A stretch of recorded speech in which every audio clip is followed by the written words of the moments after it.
What's up, everyone? Welcome to another episode of Own the Exit. I'm your co-host, Aaron Leatherdale. This is going to be a solo episode today. I wanted to talk to you guys about an energy audit. Have you ever gone through your week or your work day and the day's over and you realize, I haven't been able to get everything done, or I spent a lot of time doing things that weren't really moving the needle in your business, in your work? That's why I've taken this energy audit, and I'm actually in the middle of it right now, and I want to share more about it with you guys.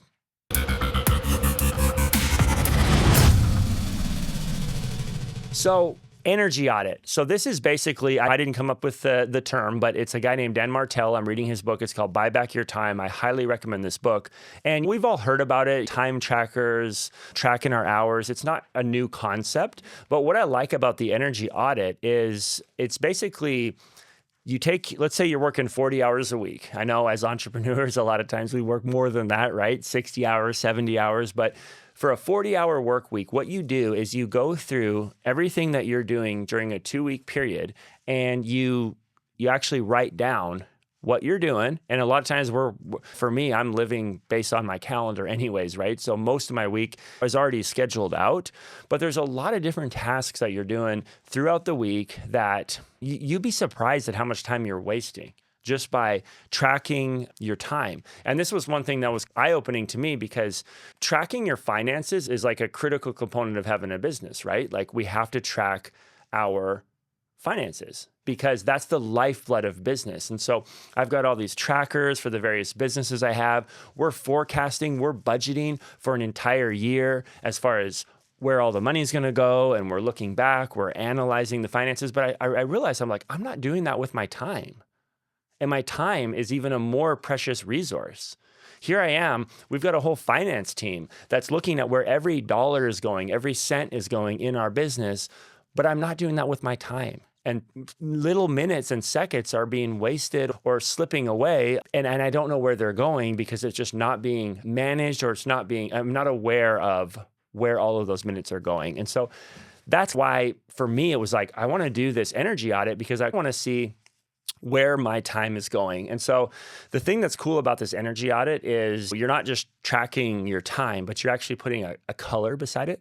So there's a red, yellow, and green. So red means this is a task that is taking my energy away. It's something that doesn't give me life. It doesn't give me joy. I know that's like a privileged thing to say, because obviously we all work, and there's going to be different components of usually our jobs and responsibilities where you just don't love doing it, but we do it anyways. But it's good to note that. Is there something that I'm doing repetitively every week or maybe every day that is a task that is not my sweet spot, that doesn't necessarily, I use the word bring joy, but I know it's a funny thing to say, but I do think it ties to adding value and to actually profits in your business. Because if every day you're doing things that you do feel like you're an expert in, or is your sweet spot, I think that moves the needle from a profit standpoint, because you're excited and you're pushing on those things where you're just adding the most value in your own business. And so red and then yellow, you go through your tasks and you just look at a yellow task where basically it's neutral. It's, hey, I'm not super excited about doing this task, but I don't really mind doing it either. I'm just doing it. It's just something that needs to get done that I would do daily. Or in this 2-week period, you'll find, and the reason he has a 2-week time frame is usually in 2 weeks, that's all the stuff you do.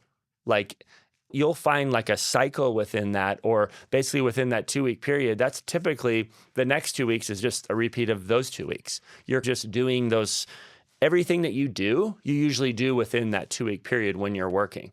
Now, there may be a few odd things like, hey, I only do this quarterly or whatever, but generally in 2 weeks, you'll have a pretty good grasp of what it is you do on a daily basis. And so the third color, I guess, is green. So green is the thing where I love it. It brings me life. I feel like I'm just crushing it in that area. This is a task that I want to do. And so I know for myself, like, it's really easy to gravitate towards the green tasks. And then the yellow ones, or especially the red ones, it's just like a mental wall, or it's, I don't want to do the red thing because I don't feel like I'm good at it, or it's easy to procrastinate the red thing. But anyways, it's just looking at it and just being honest and saying, hey, it's just auditing your time, right? Just like you would with your finances, just like you would with a personal budget or you would with a business budget. You just look at it and you're like, here's where I'm spending my time. And there's a point to it though, right? As you're building a business, I know we say this a lot on the podcast, and it's the idea of delegation.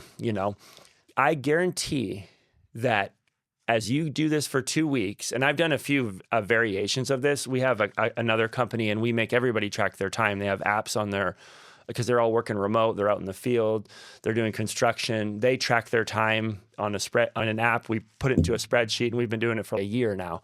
And it's interesting because people are like, wow, I didn't even know I was doing that. Because sometimes we're just doing whatever's urgent or whatever hits us or whatever task is at hand, and we don't realize, okay, are the tasks I'm doing really moving the needle? But I think it's really important as the business owner or the entrepreneur, take those red tasks and give them to someone else. Because like I said, I guarantee there are people out there that actually like doing the red. To them, it's green. And that's the idea of having a team where here's some people that for you, I'll use an example, is bookkeeping. Data entry of numbers and monthly reconciliations and everything like that to me, that's like red.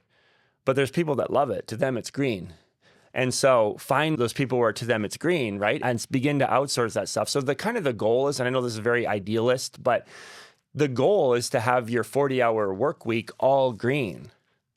And if that can happen, then I think, especially as the business owner or if you're a high-level employee in a company, to get your slate cleared where it's all green, I think that you're going to be able to be adding more value. You're going to be more excited about your work. And it's not like, hey, let's give the crappy tasks to someone else. No, for them, it's green to them. And so there's always, I feel like somebody for the different roles, and there's always somebody to fit in. So it's just like determining, I want everyone to do an energy audit. That's something I've been big on in my company, is I want everybody to track their time. And people are always like, oh, it's annoying. I'm like, you're not in trouble. It's not, I don't think you're working. That's really not the heart behind it. Let's just look and see, like, how can we as a company, like, resource you so that you feel like you're doing things that are green and you're not just stuck 20, 25 hours a week doing red. You're probably the wrong person for that job, or the company's off and we need to fix some processes or whatever it might be. But anyways, energy audit. So for 2025, that's something that I'm doing going into this new year, because I want my whole week to be green, right? It's probably not going to be exactly that, but I'm trying to reach for that, to turn more of those reds, to hand them off to people where it's green for them, and to try to make my week mostly green, and the people on my team at our company, where for them it's mostly green, where they get up and they're like, oh, I got to go to work. No, I want to go to work because I'm doing green stuff. And so those are my thoughts for you guys. And thanks for tuning in for another episode of Own the Exit.